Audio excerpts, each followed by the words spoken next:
All right, we're back for the last time tonight. That was Sheila E. with the Prince produced and penned The Glamorous Life, which peaked at number 7 on the charts in 1984, the same year that Prince became an international superstar with Purple Rain and the many, many hits that came from that soundtrack album, along with the Beatles' While My Guitar Gently Weeps, written and sung by George Harrison, taken from the legendary White Album, and featuring Eric Clapton on lead guitar. Now, I mentioned earlier tonight that I wanted to pay tribute to one of the men responsible for the making of that album, and that man's name is Geoff Emerick.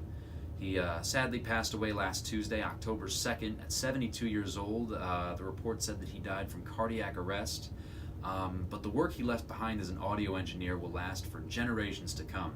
He worked as an engineer on the Beatles albums Revolver, Sgt. Pepper's Lonely Hearts Club Band, Abbey Road, and a few of the tracks from the White Album. He also contributed he recorded and engineered work for Paul McCartney's albums Band on the Run, London Town, Tug of War, and Flaming Pie, as well as Elvis Costello's 1982 album Imperial Bedroom, for which he was also the producer. He also worked a few times with Jeff Beck, Cheap Trick, America, Badfinger, Supertramp, Nazareth, Art Garfunkel, and many, many more.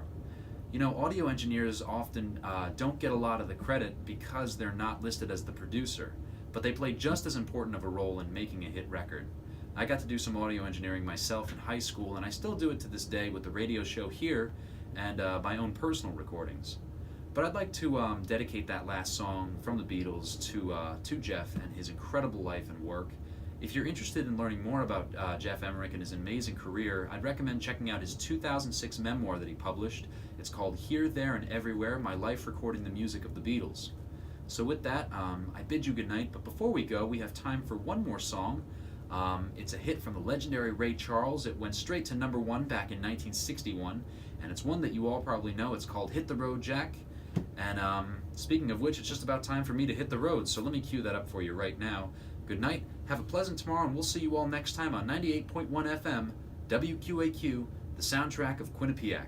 Have a great night. Here is Ray Charles.